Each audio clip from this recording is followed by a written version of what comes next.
This week I'm here to share with you a couple of hand-spun, hand-knit projects that are finished, a couple of hand-spinning projects that are in progress, as well as a planned weaving project.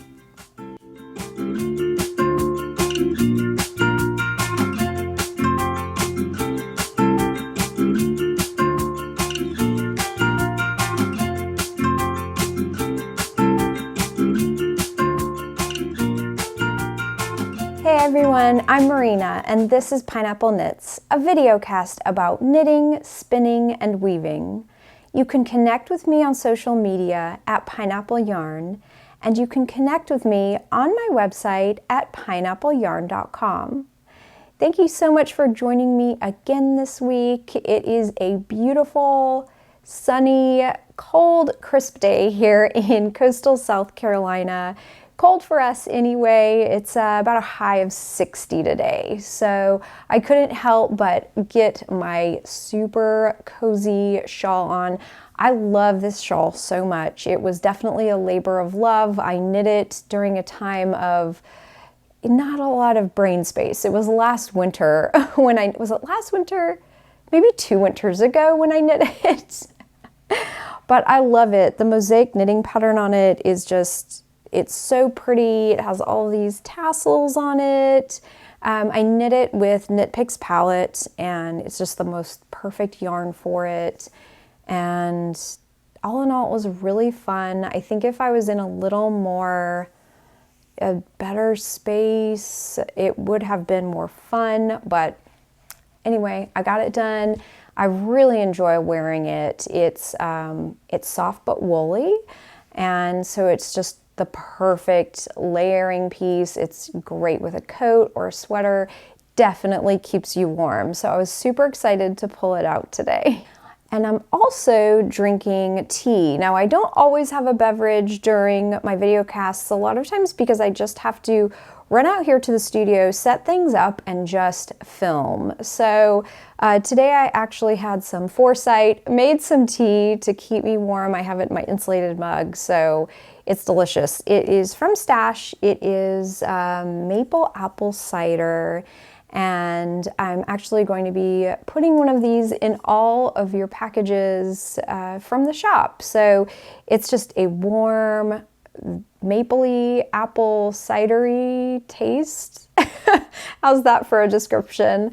But it really is. It's so, so good. It's a perfect fall and winter tea. And if you love fruity but lots of flavor in your tea, this is such a great choice. So I finished my slip stravaganza, which is actually right behind me now. When I finished it last week, I have just been wanting to spin and knit small projects. That's what I've really been wanting to focus on. And so what I did is I cast on some hand-spun projects. This is the first one. This is a little hat that I knit for my son, who's 2 years old. And I had a random skein of handspun, which kind of all of my skeins of handspun are a one-off. They're just a one skein project.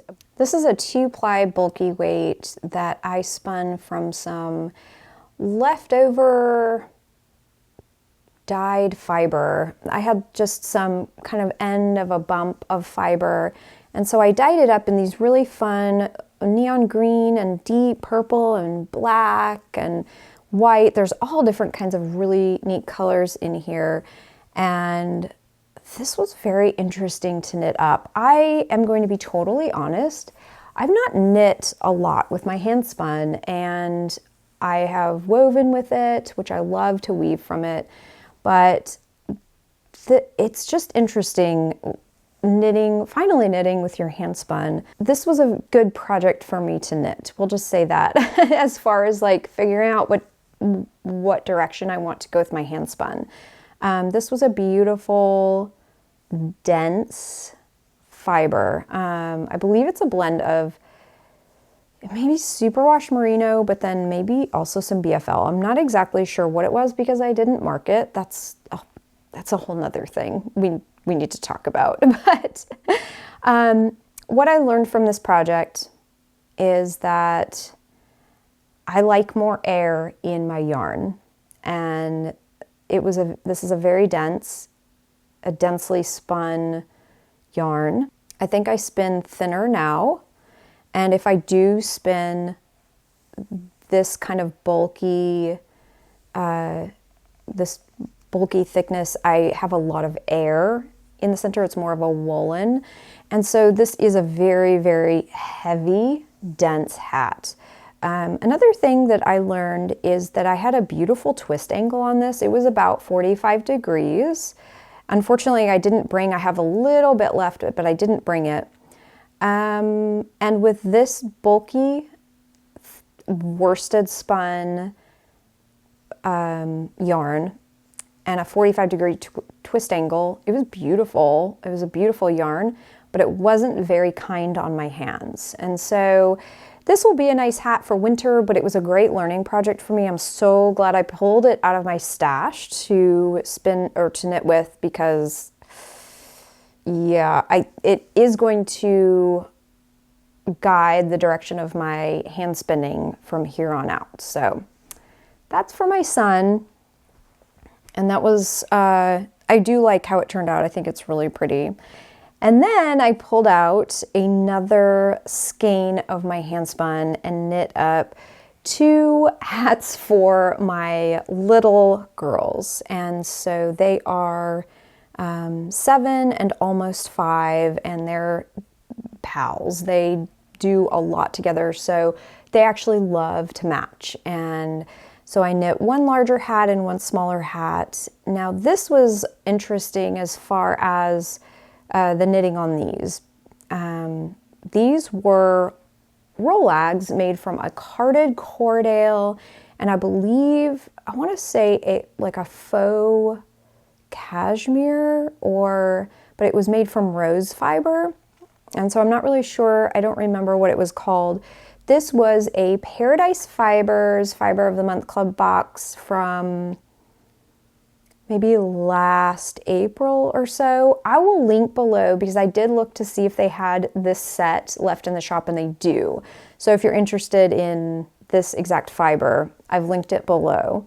But what I did is I made rolags from the fiber. I added some gold glitter, some gold Angelina, and then spun this as singles, fold it, and have just had it in my stash ever since then.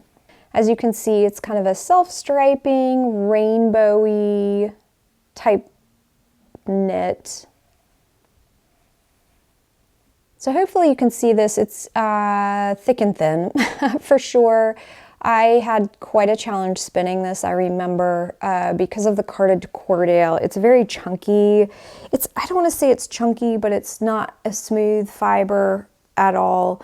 It was challenging to, I think with the the blending board that I have, just to make it a nice smooth rolag. And I would like to think that I have a lot more spinning process or experience at this point, and so hopefully it would be a little more even. I did notice, this is funny, I did notice I knit this hat first and then I knit this one, and while this one is still thick and thin, I noticed that the progression through the skein, it actually became easier to knit and the yarn was more consistent. And so I must have just got into the groove of spinning these rolags a little more. I thought they turned out so cute though.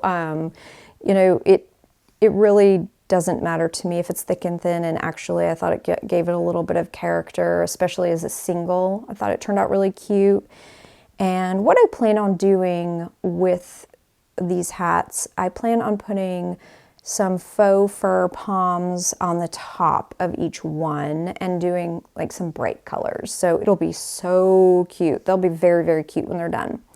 So that's what I did this week, is I did these 3 hats for my kids. And I'm not sure if I'm going to wait until Christmas to give it to them. Our cold weather season here in South Carolina is so short, especially on the coast, that when you have cold weather accessories that you want to wear, you just need to wear them as soon as it gets cold. There's no kind of waiting out, oh, I'm going to wait till it gets really cold because I know the season's going to be long. No, you just wear it. You put on the coats and you really embrace it. So I don't know. I may wait until Christmas to give this to them, and I may not. We'll just see. But all in all, it was a great kind of palette cleanser, if you will. After the Slipstravaganza, it was nice to have some shorter projects, and yeah, I feel like I accomplished something very, very quickly. And as far as patterns for these, honestly, I just made them up as I went. I kind of knew what gauge they would knit up at, and hats are very forgiving in my opinion. And so I kind of knew what needle size it looked like it needed and just went with it. I kind of have a recipe for hats that is very simple. I cast on a number of stitches that I think will be appropriate. And once a child, in my opinion, once a child is, maybe 2 years old, from age 2 to age 10, say, they can wear basically the same size of hat. And then 10 and up, I feel like they are in an adult size and you're good to go. Now, some toddlers, I think especially boys, will have larger heads. And so you can even lump them in with the kind of like child size hat. And so that's easy. But I do a long tail cast on at the bottom, a 1x1 rib for about an inch. These I did about a 2-inch 1x1 rib. Do just one row of stockinette with the smaller needle, and then I change needle sizes and knit. I knit for a while. This is very, very untechnical, I know.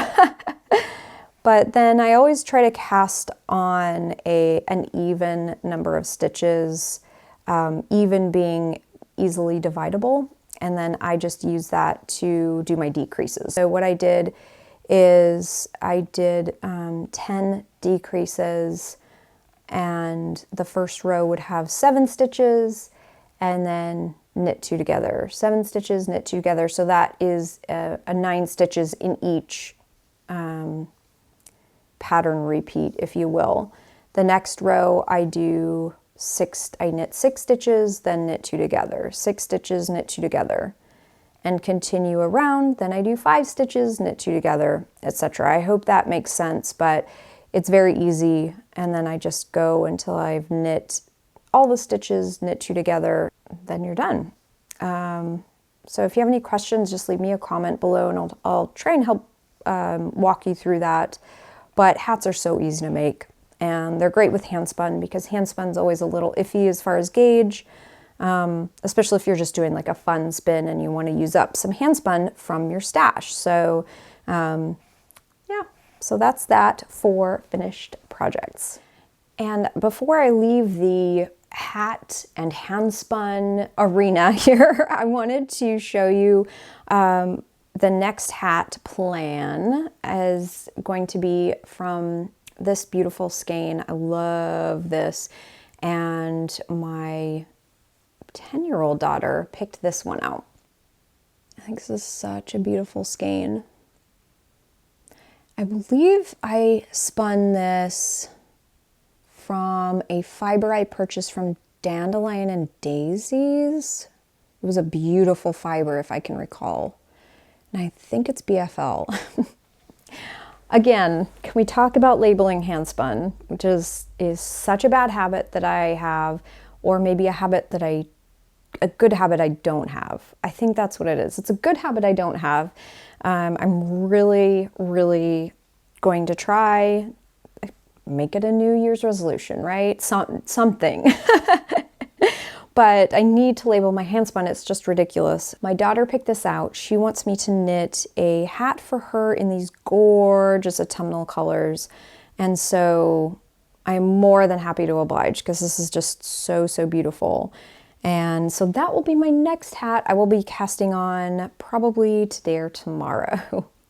I wanted to share with you a finished spin. I have really been focusing on putting a dent in my hedgehog fibers club stash. So I decided to spin up the brightest club colorway I have, and this is from September of this year. And I finished it very quickly. It was a dream to spin, an absolute dream. Like I said, this is from September.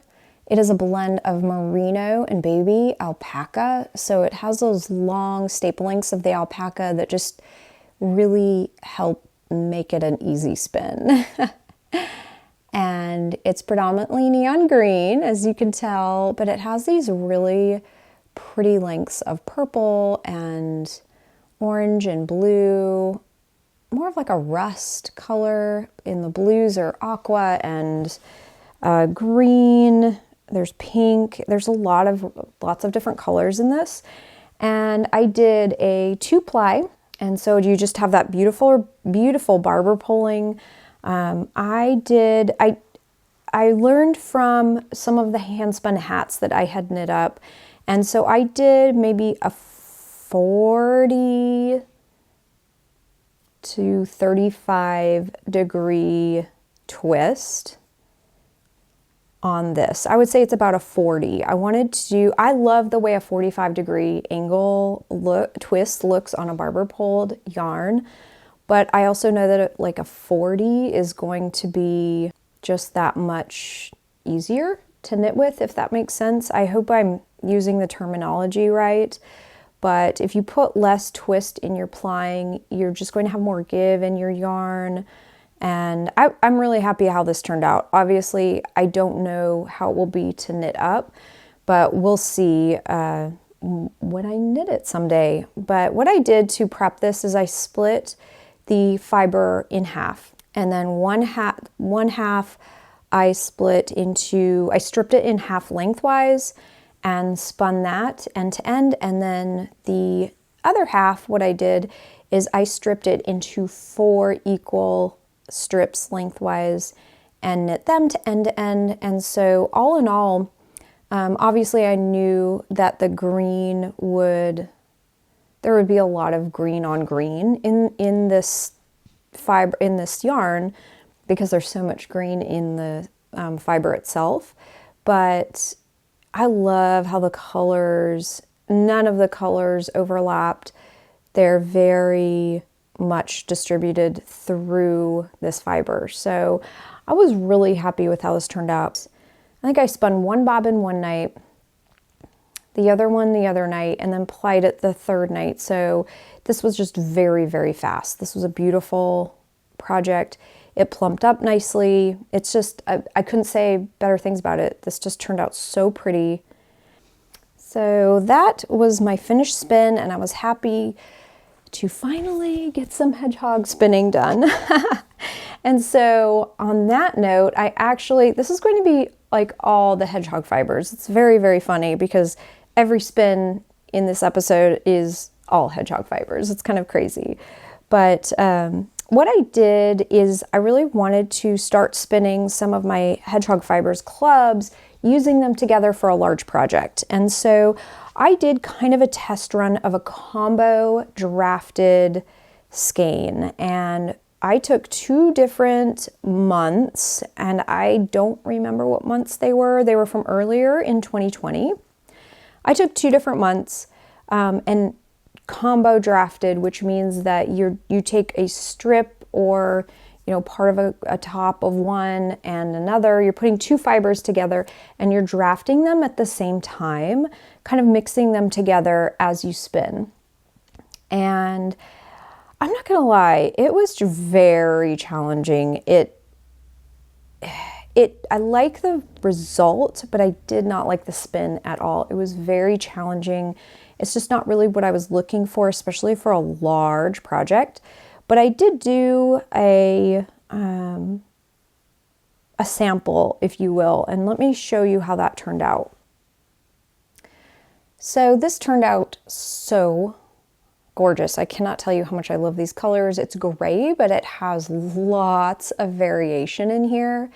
As you can tell, it's just very, it looks kind of woolly, but it's not at all. It's as light as a feather. It is just gorgeous. I can't tell you how much I love this.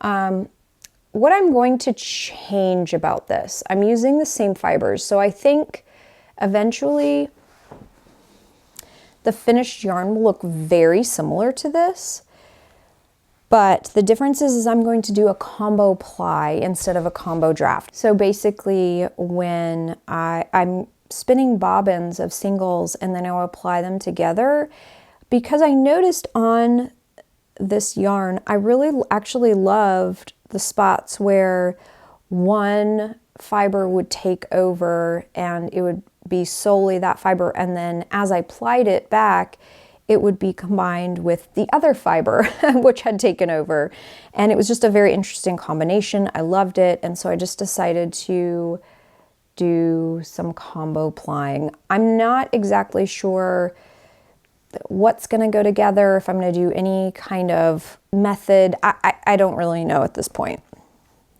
So here's what I've spun so far. This is a full 125 grams. And I believe, I really wish I knew exactly what month this was, but I will post more information below if you're interested. I keep wanting to say March, but I'm not positive on that. Then this is the other one I'm working on. I still have just a little bit left to finish on this bobbin. Actually, you know what? I take it back. This is March. I remember this one because this one was really gorgeous. Is that beautiful? This is the one that I just showed you was a merino wool, and this one is 50-50 merino and baby camel. And so this one is extremely, extremely airy and soft and just, I mean, just gorgeous.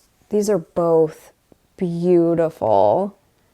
They're so pretty together. And so I'm not sure if these two specifically will be going together.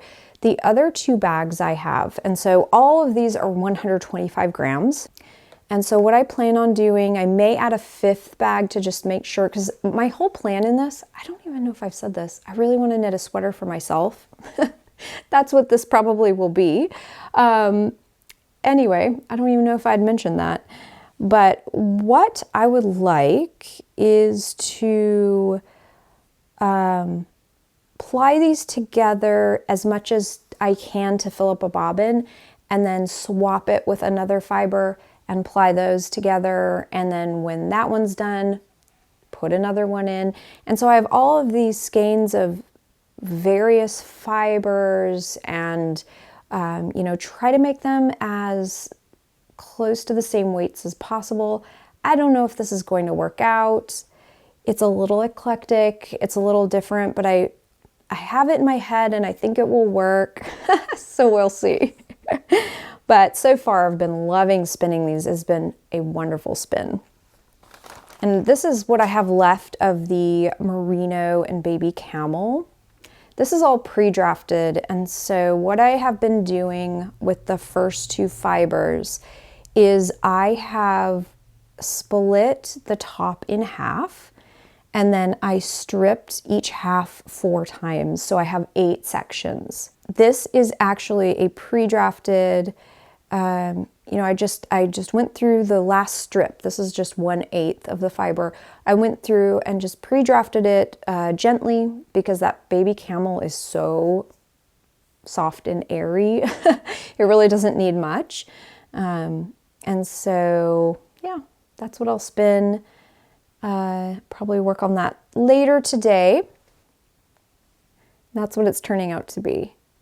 So this is really fun. And so one thing that I do want to change on this, besides the just the combo drafting. This will be a combo ply, but I want the twist angle to be a little bit more severe just for wear. I feel like if I get a true 45 degrees on my twist angle, the sweater will wear a little bit better. Now, if you can look at this fiber or this finished sample, you will see that it has tweedy bits in it. It's kind of tweedy. And so the last two bags of fiber that I have and that I intend to use are tweed. They definitely have some sari silk, viscose, you know, just little neps.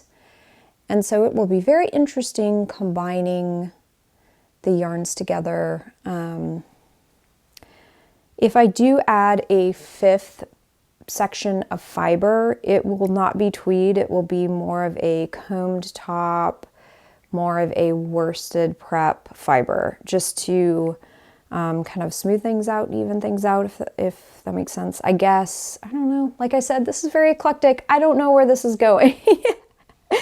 But that is one thing I will change on the fibers. I do want to do a true 45 degree twist. So just a little bit more twist as I ply than the sample. But that's what I've been working on spinning. I've been loving it. I've been loving every minute of it. I have wanted to spin quite a bit, but I wanted to finish the slipstravaganza. And so this is exactly what I've wanted to do.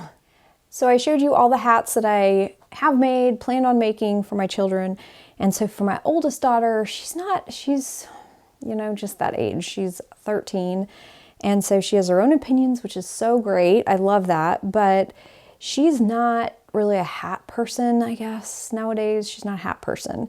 And so she said, well, I would wear a scarf if you made me a scarf. And so I kind of went through my stash. She loves paler colors, and I feel like I've said this before, just pale colors. I think we talked about this before, maybe on the last podcast. Anyway, so I went through my Handspun stash, and I came across this that I had spun up so long ago.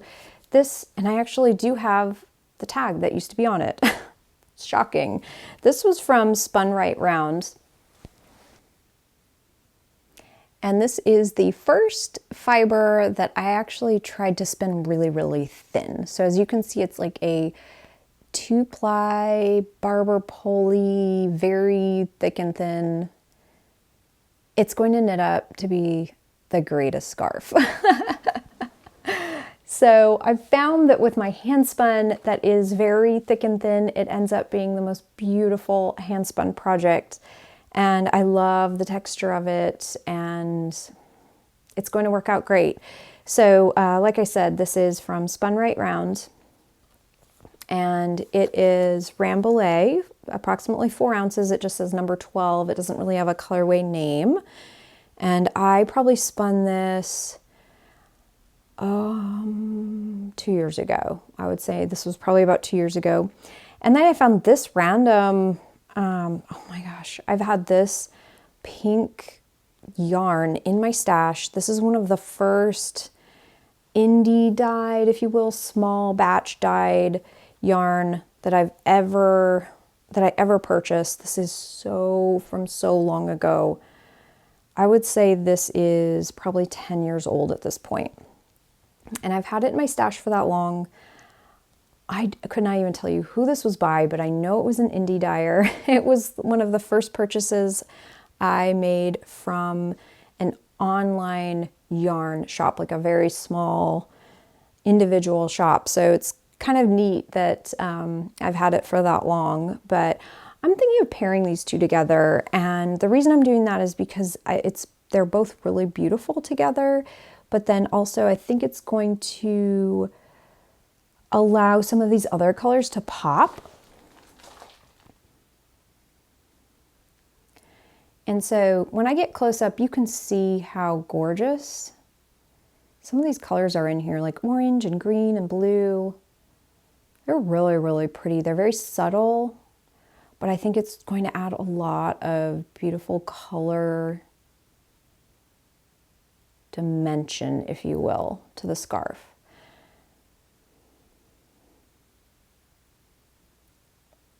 because you can also see how thick and thin it is as well. I think it's going to be a very interesting weaving project. We'll see how it turns out. I'm trying to decide now whether to weave it on my small Presto loom, which is a 10-inch loom, or if I should weave it on my new large 32-inch loom. Did I say knit? I meant weave. If I weave it on my 10-inch loom, it will end up being about 8 to 9 inches wide. And I'm not sure if that's wide enough for a scarf. I'm not really sure. I'd almost rather have it be about 14 inches wide, but I don't know if that's too wide. And I don't even know if I have a scarf I can measure. So I might have to do a little bit of research just as to what is a good size, a good width of scarf. I just don't even really know. Because honestly, this is what I wear. I don't have a traditional scarf that's kind of a strip. This is it. I wear shawls as scarves. So that is my next planned weaving project. I'm really curious to see how this turns out. So the last thing I'm going to share with you is my Hedgehog Fibers Club of the month, and it's for November. And so if you haven't opened yours, you haven't received yours, go ahead and skip forward if you don't want the surprise to be spoiled. Otherwise, let me show you what showed up in my mailbox. So this is the fiber for November. It's gorgeous. It is a 50-50 silk and merino wool blend. And it is kind of a taupe or tan colored base and lots of colors all over it. So let me open this up and I'll show you the fiber. This is a beautiful fiber. It's so soft. And of course, then you have spots like this that I love. I love all these kind of hidden spots. That's one thing that's super fun about opening up a fiber package from Hedgehog, is you just never know when you open up the fiber what colors are actually going to be in here. And so there is this beautiful kind of orange color. Right here, there's some kind of like moss greens and pinks. There's another large section of color. And here's some little spots of color. And so these are very saturated spots of color, which I appreciate because when you are spinning this up, it spreads the color throughout the fiber. And so like with the green alpaca and wool fiber that I showed you earlier, I noticed that with some of the spots that were really small, some of the spots that were color that were really small, they actually spread out quite a bit and made an impact in the spun single, even though it was just a small spot of color, if that makes any sense. So this is it. It's very soft. If you've been following me for a while, you know that silk is definitely not my favorite to spin because for me, and it may be my inexperience, but I feel like with silk, if you spin it worsted, it just is very dense, and that's not really what I want. I'm really into like super airy yarns. And so I'm just gonna have to learn how to spin silk. That's just the way it is. I think I'm going to spin this from the fold. We'll see how that works out. And I don't know when I will spin it up. I'm not sure yet. Yeah, we'll see how this turns out, but the colors are really beautiful and I'm very interested to see how this spins up. I love seeing the finished projects with these kind of randomly dyed fibers because they always just turn out so beautiful and interesting. But that is all I have for you today. And as far as shop news goes, I still have my December club pre-orders on the shop. I am busy dyeing another batch of yarn for next week. I do plan on having a Black Friday coupon code, which will go throughout the weekend. And so if you're not signed up for the newsletter, I would highly encourage you to do that by going to my website, pineappleyarn.com, And once you get to the homepage, at the top of the screen, you can just type your email address in and then you're subscribed. I'll send out a newsletter probably next Wednesday or maybe even next Tuesday. So you will get a special thank you for subscribing by having an extra day of the sale and kind of getting a jump start, if you will, on the sale. So that'll be really fun. And I have a sale once a year. This is it. And so it's just a way to tell you thank you for the support of my little shop through the year. I so appreciate it. And I love what I do, and I always love this time of year to be able to give back to you as a special thanks. But that's it for this week. This is going to be a long one, I have a feeling. But I hope you loved watching it. I always love joining you every week. I will be here next week with an episode, a shop update. Hopefully, we have Thanksgiving next week here in the States, and so I'm not exactly sure how I'm going to manage all that. We'll see how that goes. But I will have a shop update next Friday as well as that discount. So definitely sign up for the newsletter and keep an eye on the space for more info. But I hope you are doing so well where you are. I hope you're enjoying your crafting, and I will see you next week. And until then, I hope you'll have an awesome day. Bye.